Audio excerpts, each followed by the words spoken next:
کے اندر اللہ عز جلال نے محبت اپنی رکھ دی ہو، اس کے بارے میں اللہ کے رسول نے فرمایا تھا جس کو جنت کی تڑپ ہے اس کو نیند کیسے آتی ہے، اس کو جہنم کا خوف ہے اس کو نیند کیسے آتی ہے۔ سو جاؤ، کسی نے منع نہیں کیا، لیکن نماز کے وقت یہ معیار ہے، مقیاس ہے، میزان ہے۔ جس بندے کو نماز کے وقت جو ہے بیداری نہیں ہوتی، اسے اللہ سے توبہ کرنی چاہیے، اسے اللہ عز و جلال کے سامنے گڑ گڑانا چاہیے۔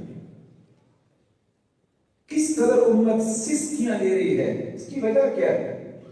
الایدی العاملہ، کام کرنے والے ہاتھ مسلمانوں کے پاس، سکلز مسلمانوں کے پاس، برین مسلمانوں کے پاس، افق فکری مسلمانوں کے پاس نہیں ہے۔ تو کیا نہیں ہے؟ عمل نہیں۔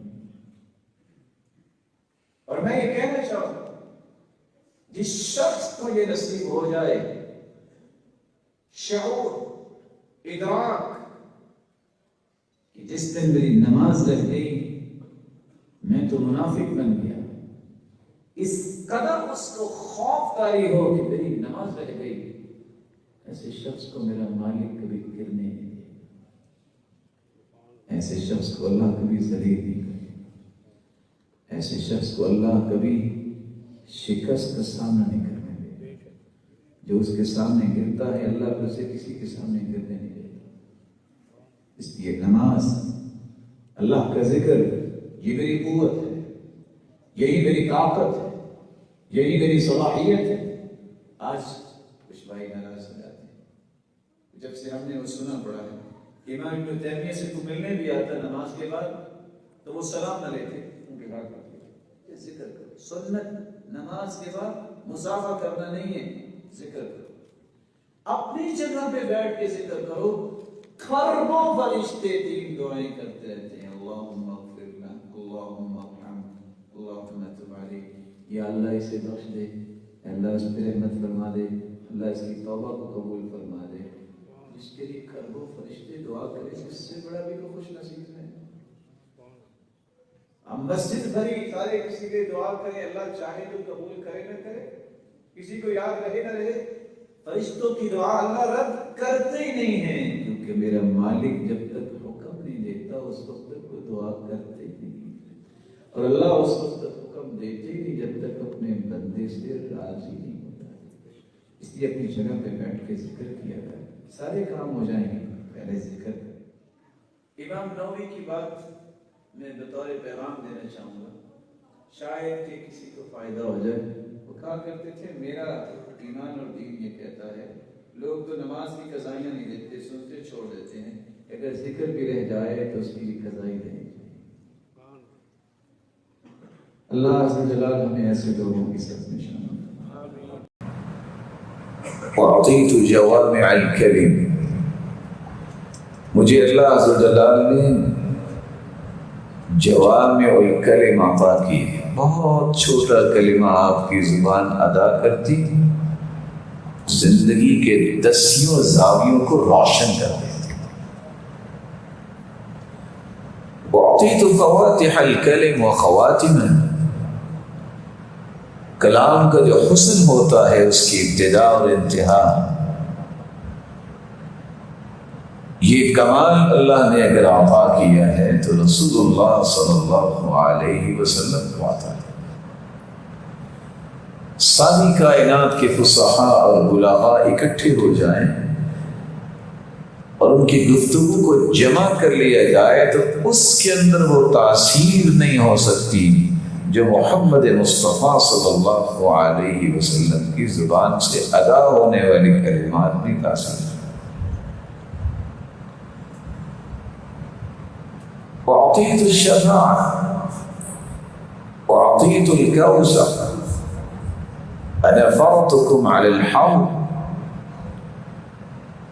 کوئی بھی شخصیت قیامت کو کسی کی سفارش نہیں کرے گی، پوری کائنات کو اللہ لائیں گے تو میرے پاس آئے، میں اللہ کی عرش کے نیچے سجدہ ریز ہو جاؤں گا اور میرا رب مجھے سکھائے گا کہ میں نے کہنا کیا ہے۔ پھر میں وہ اللہ کی تعریف کے کلمات کہوں گا تو مالک الملک پھر فرمائیں گے ارفع رأسک وسل تعطى واشفع تشفع، سر مبارک اٹھائیے، آپ مانگیے ہم عطا کرتے ہیں۔ اس وقت جا کے پھر کائنات کا حساب و کتاب شروع۔ حوض کوثر اللہ نے مجھے عطا کیا ہے، جس سے پانی پینے کے لیے اللہ نے اتنے برتن رکھے ہیں جتنے آسمانوں کے ستاروں کی تعداد ہے۔ انہ اعطی قوت 30، اللہ نے 30 آدمیوں کی طاقت رسول اللہ صلی اللہ علیہ وسلم کو عطا کی تھی۔ مکے میں بہت سارے پہلوانی کرنے والے بھی تھے۔ ایک پہلوان نے جب دیکھا کہ اللہ کے رسول صلی اللہ علیہ وسلم اکیلے ہیں تو دل میں خیال آیا کہ آج کوئی اور ہے بھی نہیں، تو کہنے لگا آؤ مجھ سے کشتی کر لو، اور ساتھ شرط کیا لگائی؟ اس کا خیال یہ تھا کہ شاید آج میں کچھ کر پاؤں گا۔ رسول اللہ صلی اللہ علیہ وسلم نے اٹھا کے مارا۔ کہتا نہیں، ایک مرتبہ پھر، ابھی تو میں نے پہلوانی کے وہ گر استعمال نہیں کی، آپ نے پھر اٹھا کے مارا۔ کہتا اچھا تیسری مرتبہ اگر آپ نے مجھے گرا دیا تو میں 100 بکریاں بھی آپ کو دوں۔ آپ صلی اللہ علیہ وسلم نے پھر اٹھا کے پھینکے اور ساتھ کہا اما الغنم فمردودۃ علیک، جاؤ بکریاں لے جاؤ مسلمان بن، اور وہ مسلمان بن۔ تو اللہ کے رسول کو اللہ رب نے قوت اتنی عطا کی تھی۔ اور یہاں جو کہ مسئلہ بڑا عام ہے معاشرے کے اندر، ایک ہی وقت میں 3 طلاقیں دے کے، بلکہ لوگ تو اس سے زیادہ بھی طلاقیں دے بیٹھتے ہیں، اتنی زیادہ ہی ان کے پاس جمع ہوتی تھی۔ تو رکانہ رضی اللہ تعالی عنہ یہ پہلوان تھے۔ پہلوانی کی طاقت جو ہے وہ آخر تو نعمت ہے اگر صحیح استعمال میں، تو انہوں نے بھی اپنی بیوی کو اکٹھی طلاقیں دے دی۔ تو آپ نے فرمایا انما ہی طلقۃ واحدہ، یہ ایک طلاق ہے، جاؤ اپنی بیوی کا رجوع کرو۔ تو یہ علم میں رہنا چاہیے کہ کوئی 300 بھی طلاقیں اگر ایک وقت میں دے دیتا ہے تو ایک ہی ہوتا ہے۔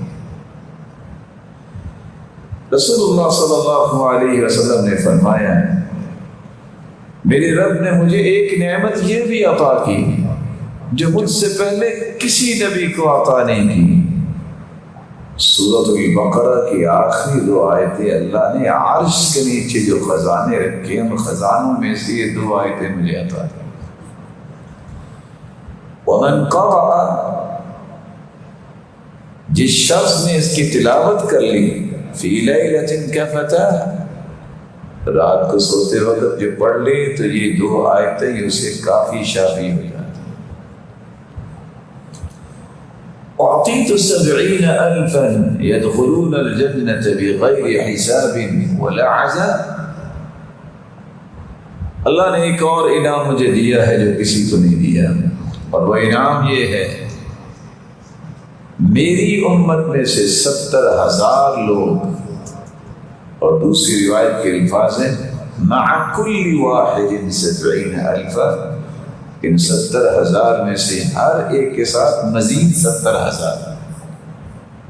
یہ 70,000 کو اگر آپ 70,000 میں ملٹیپلائی کریں، یہ 4.90 کروڑ لوگ میری امت میں سے بغیر کسی حساب کے ہاتھوں میں ہاتھ ڈال کے آخذ بعضهم بعضا، ایک ہی دروازے سے، وجوہہم کالقمر لیلۃ البدر، چاند جیسے ان کے چہرے ہوں گے، اور وہ ایک ہی دروازے سے جنت میں بغیر حساب کے داخل ہو جائیں۔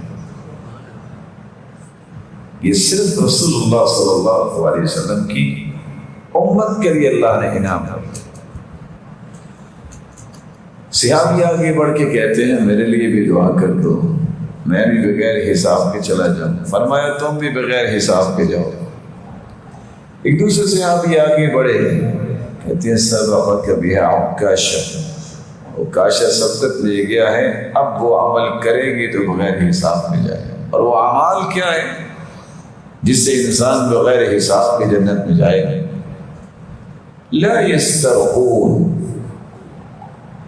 کسی جن بابے کے پاس، کسی کاہن کے پاس جا کے جھاڑ پھونک جو ہے طلب نہیں کرتے۔ ولا یتطیرون، یہ فار نہیں نکالتے۔ ولا یکتوون، علاج تو مختلف قسم کے، لیکن کہیں کا علاج نہیں کرتے۔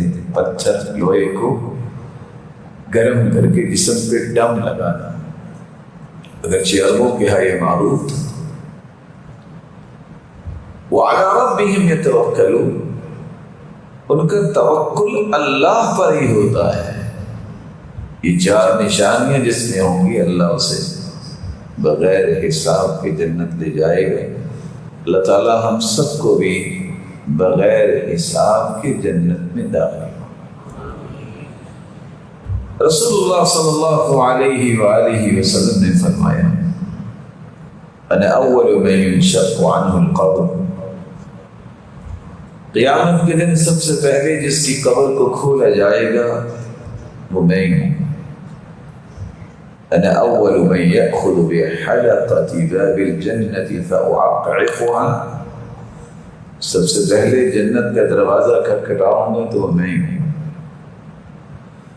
وَأَنَا أَوَّلُ مَن يَدْخُلُ الْجَنَّةَ، اور جنت میں سب سے پہلے جو داخل ہوگا اللہ کے رسول فرماتے ہیں وہ میں ہی ہوں گا۔ کوئی شخص جنت میں اس وقت تک نہیں جائے گا جب تک رسول اللہ صلی اللہ علیہ وآلہ وسلم سفارش نہیں کرتا۔ وَأَنَا أَوَّلُ مَن يُفْتَحُ لَهُ بَابُ الْجَنَّةِ، دروازہ جنت کا کھلے گا ہی نہیں، سب سے پہلے کھولا جائے گا تو محمد مصطفیٰ صلی اللہ علیہ وسلم کا ہی کھولا جائے گا۔ اللہ تعالیٰ اس ہستی کا ساتھ نصیب فرمائے۔ اللہ تعالیٰ نے اس ہستی کے بارے میں فرمایا ہے وَمَا أَرْسَلْنَاكَ إِلَّا رَحْمَةً لِلْعَالَمِينَ، ہم نے آپ کو جہانوں کے لیے رحمت بنا کے بھیجا۔ جہان میں بسنے والے مرد بھی ہیں، عورتیں بھی ہیں، مسلمان بھی ہیں، غیر مسلم بھی ہیں، جہاں انسان ہے وہاں پرندے اور حیوانات بھی ہیں۔ اللہ تعالیٰ نے اس ہستی کو سب کے لیے رحمت بنایا۔ آئیے اس رحمت کے چند پہلو سنیے اور اپنی زندگی کے زاویوں کو دیکھیں کہ کہاں کہاں اس رحمت سے میں دور ہوں، اور میرا دعویٰ ہے کہ میں اللہ کے رسول سے محبت کرتا ہوں۔ اگر تو سچی محبت ہے، رسول اللہ صلی اللہ علیہ وسلم سے سچی نسبت ہے، تو پھر ان زاویوں میں اس رحمت کو برقرار رکھنا سنت سمجھ کر یہ میری اور آپ کی ذمہ داری ہے۔ سب سے پہلا زاویہ والدین کے حق میں رحمت اور شفقت کا درس دیا ہے تو اللہ کے رسول نے دیا۔ آپ صلی اللہ علیہ وآلہ وسلم جب ایک نوجوان آتا ہے اور آ کے کہتا ہے مجھے جہاد کرنا ہے، اور آپ جانتے ہیں کتنی بڑی بات ہے، جہاد کی معمولی کام تو نہیں ہے، جس کو اسلام نے وَذِرْوَةُ السَّنَامِهِ، اسلام کی کوہان کہا ہے۔ آپ صلی اللہ علیہ وآلہ وسلم کے پاس شخص آتا ہے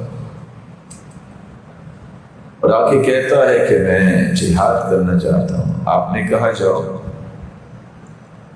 والدین سے اجازت ہو۔ فَإِنْ آذِنَا لَكَ اجازت اگر دے دے تو چلے جائیں، وَإِلَّا فَأَحْسِنْ صُحْبَتَهُمَا، اگر اجازت نہ دے تو پھر ان کی خدمت کرنا اجر تمہیں اللہ عطا کرے۔ بلکہ آپ صلی اللہ علیہ وسلم کو جب یہ اطلاع ملی کہ ایک نوجوان آیا تو ہے لیکن اس کے ماں باپ رو رہے ہیں، شفقت دیکھی، رحمت دیکھی، آپ نے فرمایا ارجع، لوٹ جاؤ، فَأَضْحِكْهُمَا كَمَا أَبْكَيْتَهُمَا، جس طرح تیرے اس رویے سے وہ روئے ہیں اگلی بات پھر کریں گے، جاؤ پہلے ان کے پاس پہنچو، جب تک وہ مسکرائیں نہ کوئی اور بات نہ کریں۔ تو والدین کے ساتھ شفقت اور رحم کا معاملہ اولاد کی طرف سے ہونا، یہ نیک اولاد کی نشانی ہے۔ رسول اللہ صلی اللہ علیہ وسلم کا فرمان اور آپ صلی اللہ علیہ وسلم کی تعلیمات یہ بتاتی ہیں کہ والدین بہت بڑی نعمت ہے۔ یہ الگ بات ہے کہ آج کل کے منچلے نوجوان سمجھتے ہیں کہ والدین مصیبت ہے۔ کاش انہوں نے صحیح بخاری اور مسلم کی روایت پڑھی ہو کہ دنیا جہان کی کٹھن مصیبتوں سے نکلنے کا سب سے آسان راستہ ہے تو والدین کی خدمت ہے۔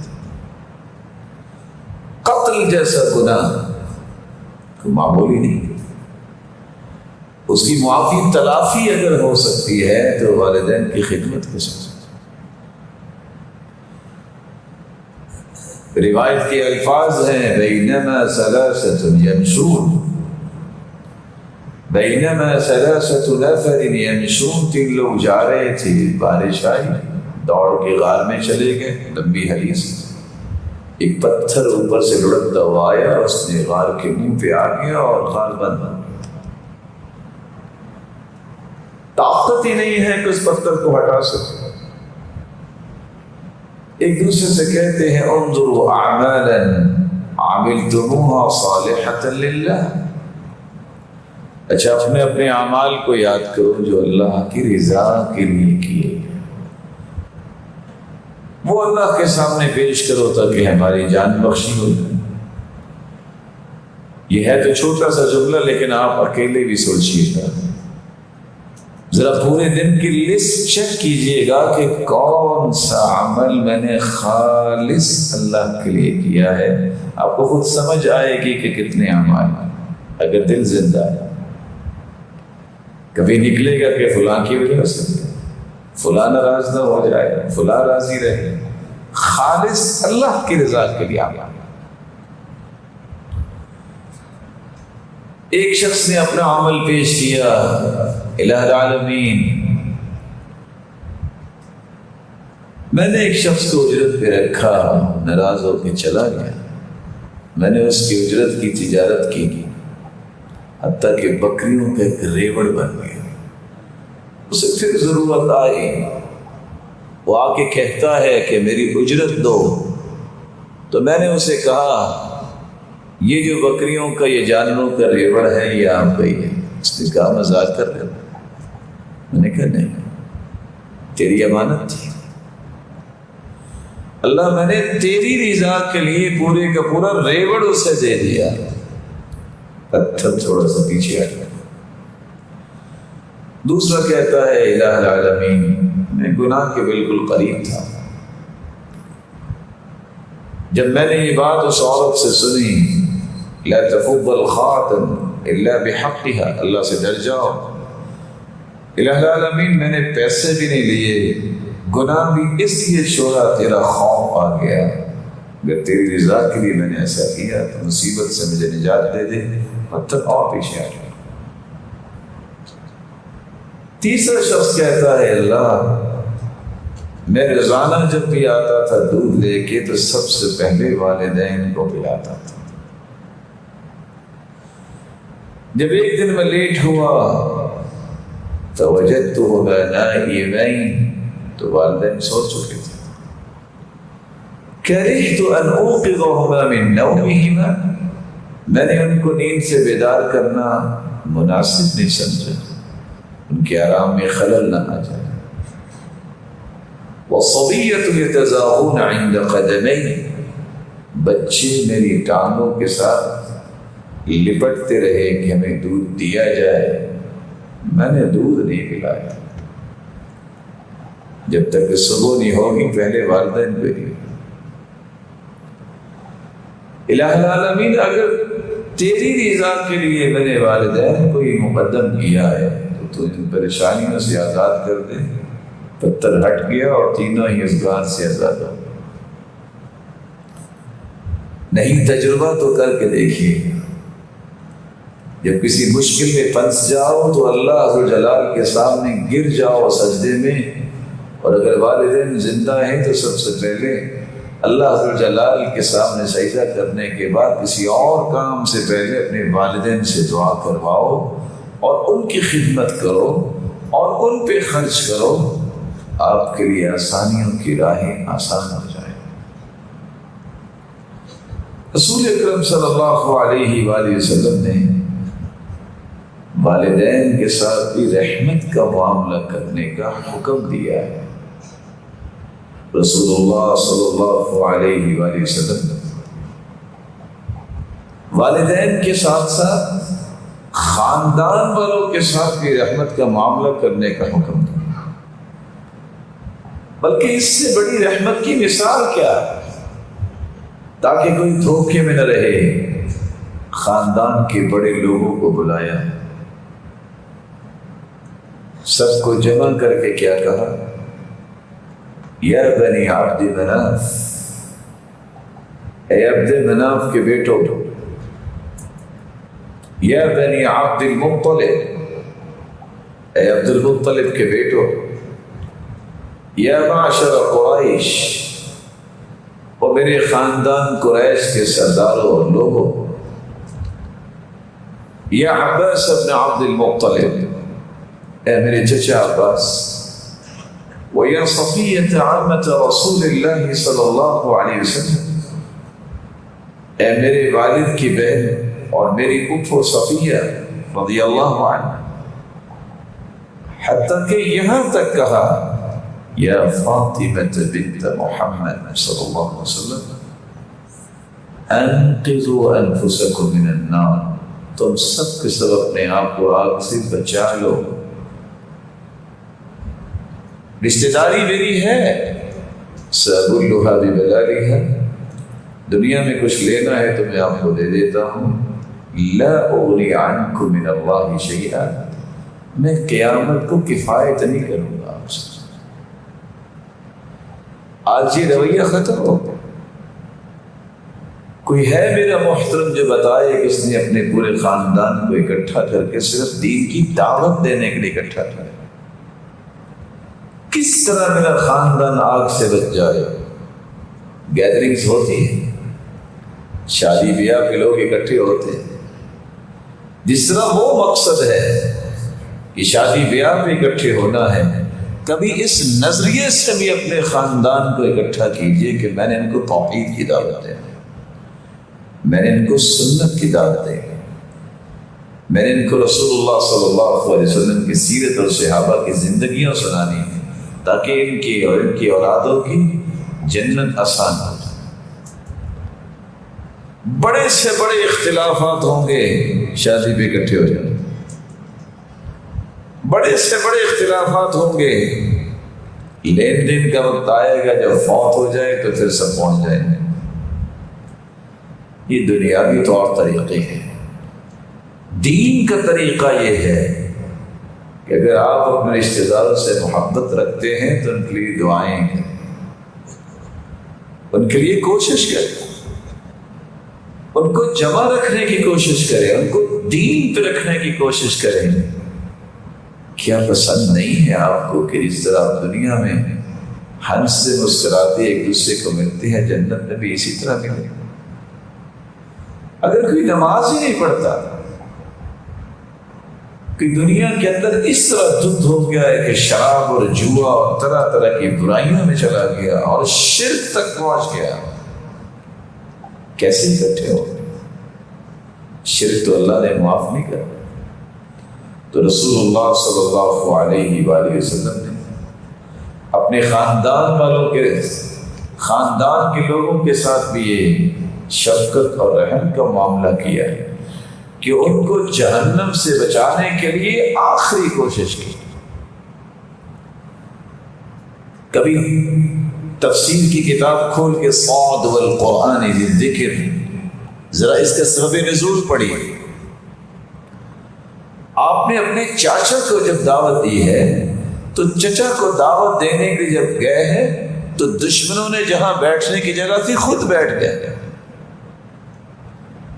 اور آپ صلی اللہ علیہ وسلم نے باہر اسی جگہ پہ کھڑے ہو گئے جہاں جوتیاں تھیں, پرواہ نہیں کی اس بات کی. اپنے پھر بھی کہا یا عم قل لا الہ الا اللہ, چچا ایک مرتبہ کلمہ پڑھ وحاج لک بها عند اللہ, میں آپ کی سفارش کروں.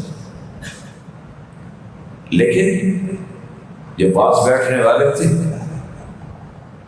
وہ کیا کہہ رہے ہیں ابو جہل جیسے, اترغب عن ملت عبد المطلب, اچھا تم اپنے باپ دادے کا دین چھوڑ دو گے؟ رسول اللہ صلی اللہ علیہ وآلہ وسلم نے آخری سانسوں تک اس بات کی کوشش کی ہر ایک کے ساتھ کہ کم از کم اللہ جلال کی رحمت کا مستحق بن جائے. پھر یہ اللہ کے فیصلے ہیں جس کی قسمت میں تھا اور جس کو اللہ نے توفیق دی, جس کو پسند کر لیا, تو خاندان والوں سے بھی شفقت اور رحمت کا معاملہ کیجیے. رسول اللہ صلی اللہ علیہ وآلہ وسلم کے پاس ایک شخص شکایت لے کے آتا ہے, اور یہ شکایتیں آج معاشرے میں عام ہیں. کہتے ہیں بس جی آپ کو کیا پتا, میرے رشتے دار یہ تو پورے فرعون ہیں, اور کیسے کیسے الفاظ, اللہ پناہ دے. اچھا ہوا کیا ہے, مجھے گالیاں دی تھی. ایک شخص آ کے اللہ کے رسول سے کہتے ہیں یا رسول اللہ صلی اللہ علیہ وسلم اننی قرابۃ اصلهم ويقطعوني واحسن اليهم ويسيئون الي واحلم عنهم ويجهلون علي. اللہ کے رسول صلی اللہ علیہ وسلم ایک سوال ہے آپ سے, میرے رشتہ دار ہیں, میں تو نیکی کرتا ہوں, وہ ہمیشہ برائی کرتے ہیں. میں احسان کرتا ہوں, وہ جہالت برتتے ہیں. میں درگزر کا معاملہ کرتا ہوں, ان کو میری پرواہ کوئی نہیں. آپ نے فوراً فرمایا لئن كنت كما قلت فكأنما تصفهم المل ولا يزال معك من الله ظهير على ما دمت على ذلك. اگر واقعی ایسے ہے جیسے تم بول رہے ہو نا تو خوش ہو جاؤ, تم نے تو ان کے منہ میں مٹی ڈال دی, اور جب تک ایسا کرتے رہو گے اس وقت تک اللہ ذوالجلال ایک فرشتے کو مددگار کے طور پہ تمہارے ساتھ رکھیں گے. یہ صرف نیکی نہیں ہے, عظمت بھی ہے. رشتہ داروں سے رحمت کا معاملہ کرنا, شفقت کرنا, یہ رسول اللہ صلی اللہ علیہ وآلہ وسلم نے اختیار کیا. اگر ہم امتی سچے ہیں تو ہمیں ان باتوں کو بھلانا نہیں چاہیے, اور کتنی بڑی بات ہے. من احب ان يبسط له في رزقه وينسأ له في اثره فليصل رحمه. زندگی میں برکت چاہیے, مال و دولت میں فراوانی چاہیے, اور تیسری بات بری موت سے اگر آپ بچنا چاہتے ہیں تو سب سے آسان راستہ کیا ہے, فلیتق اللہ ولیصل رحمہ. صرف دو کام کر لو, تقوی اختیار کر لو اور رشتہ داروں سے اچھا برتاؤ. بعض لوگ سمجھتے ہیں کہ بڑے بہادر ہیں اور بہادری سے بیان بھی کرتے ہیں. 6 سال ہو گئے نہیں, میں نے تو کبھی بات ہی نہیں کی. یہ بے وقوفی ہے, اس کو آپ بہادری مت سمجھیں. ویسے نعرہ یہ ہوگا کہ میرا جی چاہتا ہے پوری دنیا پہ اسلام غالب آ جائے، یعنی کافروں کو بھی مسلمان کر لو، تو جو اپنے جگر گوشے ہیں، جو اپنا خون ہے، ان کے ساتھ 6 سال سے سلام نہیں ہوا۔ یہ دانش نہیں ہے۔ رسول اللہ صلی اللہ علیہ وسلم نے فرمایا تھا وَلَوْ بِالسَّلَامِ، آپ سمجھتے ہیں کہ بہت برا ہے، جوڑ بنتا ہی نہیں ہے، کم از کم رشتہ زندہ رکھا کرو، خاص سلام کہہ کے زندہ رکھا۔ ہو سکتا ہے کہ آپ کے اخلاق کی وجہ سے اس کی برائی ختم ہو جائے۔ اپنے آپ کو اس لیول سے نیچے نہ لاؤ کہ تمہاری حیثیت بھی نہ رہے۔ احترام، اخلاق، یہ وہ رویے ہیں جس سے انسان کبھی ہارتا نہیں، شکست نہیں کھاتا، اس میں جیت ہی جیت۔ من لانت کلمتہ وجبت محبتہ، جس کو اللہ تعالیٰ نرمی عطا کر دیتے ہیں، رحم دلی عطا کر دیتے ہیں، اللہ ذو جلال اس بندے کی محبت لوگوں کے دلوں میں ڈال دیتے ہیں۔ لوگوں کے دل اس کی محبت سے لبریز ہوتے ہیں کہ بہت اچھا انسان ہے۔ رسول اللہ صلی اللہ علیہ وسلم نے رحمت کا ایک تیسرا زاویہ بھی چھوڑا ہے۔ آج کی تعلیم ہے تو تعلیم، اور علم ہوتا ہی نعمت ہے۔ آج علم و دانش کی گتھیاں سلجھانے والے اس بات پہ فخر کرتے ہیں، میں تو پرواہ ہی نہیں کرتا اس کی، اس بوڑھے کی، کاش تم نے صحیح علم پڑھا ہوتا، تیری زبان یہ بولنے سے کانپ جاتی، تم کیا کہہ رہے ہو۔ رسول اکرم صلی اللہ علیہ وسلم نے فرمایا البرکۃ مع اکابرکم، برکت بڑوں کے ساتھ ہے۔ جس کے سفید بال ہو جائے ان کی عزت کیا کرو، ان کا احترام کیا کرو۔ یہ حدیث تو سب نے سنی ہوگی کہ اللہ کی رسول صلی اللہ علیہ وسلم نے فرمایا لیس منا من لم يرحم صغیرنا ويحقر کبیرنا، جو بڑے کا احترام نہیں کرتا، چھوٹے پہ شفقت نہیں کرتا، اس کا میرے ساتھ تعلق ہی کوئی نہیں۔ یہ کسی کو پتا ہے کہ کب کہا؟ صرف اتنی بات ہوئی تھی، ایک بوڑھا انسان آیا تو صحابہ نے اس کی پراپر بیٹھنے کی جگہ فوراً نہیں بنائی، آپ کو غصہ آ گیا کہ ایک بوڑھا انسان آیا ہے، اور آپ نے اس وقت یہ اسٹیٹمنٹ جاری کی کہ بڑے کا احترام نہیں کرتا، چھوٹے پہ شفقت نہیں کرتا، اس کا میرے ساتھ تعلق ہی نہیں۔ کس طرح ابوبکر صدیق رضی اللہ تعالی عنہ جب تشریف لائے ہیں، باپ کے بال سفید ہیں، تو آپ نے کیا کہا؟ سرتاج رسل، کہا آپ نے مجھے بتایا کیوں نہیں، میں آ جاتا تھا۔ ایک طرف تو میرا دعویٰ ہے کہ مجھ سے بڑا سنت کا کوئی پابند نہیں، ایک طرف تو دعویٰ ہے کہ میں اللہ کے رسول کی اطاعت کرنے والا ہوں، اور پھر سفید بالوں والوں کی پرواہ نہ کرے، پگڑیاں اچھالے، یہ کوئی علم نہیں۔ بڑوں کے ساتھ بھی، بوڑھوں کے ساتھ بھی رسول اللہ صلی اللہ علیہ وسلم نے رحم کا معاملہ کیا۔ آپ صلی اللہ علیہ وآلہ وسلم زوجین کو بھی اس بات کی تعلیم دے رہے ہیں۔ آپ یہ بات سن کے حیران ہوں گے، جس بات کو سن کے آج سخت پریشانی ہوتی ہے، گنتی کے 8 دن نہیں گزرتے شادی کو گھر ٹوٹ جاتا۔ کیا وجہ ہے؟ بالکل مائنر سی وجہ پہ گھر توڑنے کے لیے نہ شرم آتی ہے خامن کو، نہ گھر اجاڑنے کے لیے حیا آتی ہے عورت کو، اور گھر ٹوٹ جاتا ہے۔ رسول اکرم صلی اللہ علیہ وسلم کی شفقت دیکھیے، رحم دیکھیے۔ جب اسود سے پوچھا گیا، جب اسود نے عائشہ رضی اللہ تعالی عنہ سے پوچھا ماذا یصنع النبی فی بیتی، مومنوں کی ماں ایک بات تو بتایا، اللہ کے رسول کے گھریلو معاملات کیسے تھے، معمولات کیسے تھے؟ جواب سنیے. آپ نے فرمایا سیدہ عائشہ رضی اللہ تعالیٰ عنہ یفلی زوجہ، کپڑے کو خود ٹانک لیتے، یرقع دلوہ، ڈول اگر ٹوٹ جاتا تو اس کو ٹھیک کر لیتے، یخسف نعلہ، جوتا خود درست کر لیتے، وَيَعْمَلُ مَا يَعْمَلُ الرِّجَالُ فِي بُيُوتِهِمْ، جو لوگ کام کرتے ہیں گھروں میں اللہ کے رسول بھی کرتے تھے. وَإِذَا، اور جب نماز کا وقت ہوتا، قَامَ إِلَى الصَّلَاةِ، پھر سب کو چھوڑ کے مسجد میں چلے جاتے.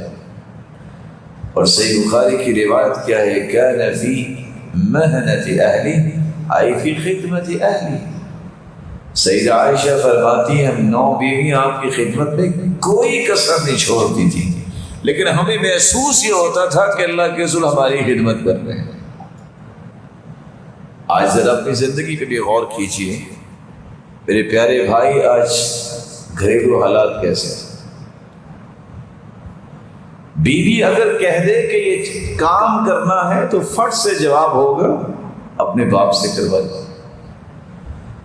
چار پر یہ کوئی چیز اٹھانے کے لیے اگر مدد طلب کر لے تو ویسے بھی جوائنٹ فیملیز ہیں تو پہلے بیچارہ دائیں بائیں دیکھے گا، کوئی دیکھ تو نہیں رہا، بھلا کیوں دیکھ رہا ہے کہ اس کو تانا سننا پڑے گا، ہمیں پہلے ہی پتا تھا یہ رن مریض بنے گا. رسول اکرم صلی اللہ علیہ وسلم نے نرمی برتی. زندگی میں یہ تصور نہیں آپ کر سکتے جو اللہ کے رسول نے شفقت اور رحمت کے پہلو پیش کیے ہیں.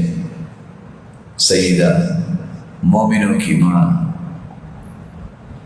جب ان کو ایک ایسا اونٹ دیا جو زیادہ دوڑنے والا نہیں تھا، رسول اللہ صلی اللہ علیہ وسلم پہنچ گئے، بھی مومنوں کی ماں کا اونٹ نہیں پہنچا، اور وہ رو رہی ہیں کہ آپ نے مجھے کیسا اونٹ دیا، میں سب سے پیچھے رہ گئی. ایک لمحے کے لیے اس حدیث کو سنیے اور پڑھیے. رسول اللہ صلی اللہ علیہ وسلم نے بجائے اس کے غصہ کرتے جو آج دنیا میں ہوتا ہے، آپ نے اپنے مبارک ہاتھوں سے اس کے آنسوؤں کو صاف کیا اور تسلی دی، کوئی بات نہیں، آئندہ اچھا اللہ دے دے. رسول اکرم صلی اللہ علیہ وآلہ وسلم اونٹ پہ چڑھنے لگتے اور اپنی اہلیہ کو چڑھانا ہے تو کیا کیا؟ آپ زمین پہ بیٹھے، اپنا گھٹنا کھڑا کیا اور کہا یہاں قدم رکھو اور آرام سے سواری پہ بیٹھ جاؤ. آج ہو سکتا ہے کہ کوئی خاوند اپنی بیوی کے لیے گاڑی کا دروازہ کھولے؟ کیسے ہو سکتا ہے؟ اس لیے نہیں ہو سکتا، اس کو تانے دیے جائیں گے. اچھا ہمیں پہلے ہی پتا تھا کہ تم نے ایسے ہی کرنا ہے. یہ معاشرے کے تانے انسان کو دین سے دور کرتے ہیں. پرواہ ہی نہ کرو، اگر نیکی ہے تو اس کے کرنے میں کیا حرج. حدیث میں آتا ہے حتی اللقمہ تضع فی فیہا، لقمہ اہلیہ کے منہ میں ڈالنا بہت بڑا صدقہ ہے. لیکن ہو سکتا ہے کہ یہ بات شادی کے پہلے مہینے میں ہو، سال گزرنے کے بعد تو پھر کیسے کیسے جملے ایک دوسرے کو کہے جاتے ہیں اور تبادلہ ہوتا ہے. الامان والحفیظ. اور شریعت نے فیصلہ یہ کیا ہے خیرکم خیرکم لأہلہ وانا خیر لأہلہ. سری راہ جب انسان ملتا ہے تو وہاں اس کے اخلاق کی پیمائش نہیں ہوتی. دوستوں کے ساتھ تو سارے اچھا برتاؤ کرتے ہیں، ملیں گے تو بڑے خوش ہو کے ہاؤ آر یو، کیف حال ہے، کیسے ہیں آپ. یہ اخلاق کا پتہ چلتا ہے جب گھر داخل ہوتا ہے. راستے میں دوستوں کو ملے اور دنیا جہان کا سب سے خوشگوار موڈ اور گھر جا کے فرعون بن جائے، یا گھر جا کے اس کے چہرے پہ 12 بج جائیں، یہ کون سا اخلاق ہے؟ رسول اللہ صلی اللہ علیہ وآلہ وسلم نے یہ اخلاق نہیں سکھایا۔ سب سے بہترین وہ ہے جو اپنی بیوی کے معاملے میں بہترین ہے۔ اس لیے اللہ کے رسول صلی اللہ علیہ وسلم نے اس سوال کے جواب میں 5 باتیں کہی تھی۔ جب پوچھا گیا کہ اچھا بیوی کا حق کیا ہے، آج مرد اپنے حقوق بیان کرنے پہ بڑی کوشش کرتا ہے، تمہیں پتہ نہیں ہے کہ خامند کا حق کیا ہے۔ کبھی یہ بھی پڑھ لینا چاہیے بیوی کا حق کیا ہے۔ آپ صلی اللہ علیہ وسلم نے فرمایا وَلَا تُقَبِّحْ، قباحتیں نہ بیان کرو۔ کیسی قباحت؟ شادی کے موقع پہ جھگڑا ہو رہا ہوتا ہے، بھائی 200 لوگ آئیں گے، تو جس کو 200 لوگ جا کے لے کے آئیں تو اتنی بری چیز کیوں گئے تھے؟ اس کا مطلب یہ ہے کہ آپ خود برے تھے، تبھی تو بری چیز لے کے آئے۔ اب اس پہ تانا کیوں کہ تمہاری تو نسل ہی اچھی نہیں ہے؟ تو میں تو نہیں کہنا چاہتا، لوگ تو کہہ بھی دیتے ہیں کہ آپ اندھے تھے، آپ کو نظر نہیں آیا تھا، آپ پہ کسی نے کوئی جادو کیا تھا۔ جس طرح تمہاری عزت ہے دوسرے کی بھی عزت ہے۔ وَلَا تُقَبِّحْ، قباحتیں نہ بیان کرو۔ یہ تو مجھے پتہ چل گیا تو نسل ہی بہت بری تھی، یہ آپ کی اپنی پسند ہے، آپ اپنی پسند پہ کچھ کریں، جو کہنا ہے اس کو تو اللہ نے بنایا، تمہیں بھی اللہ نے بنایا۔ وَلَا تَضْرِبِ الْوَجْهِ، چہرے پہ مت مارو۔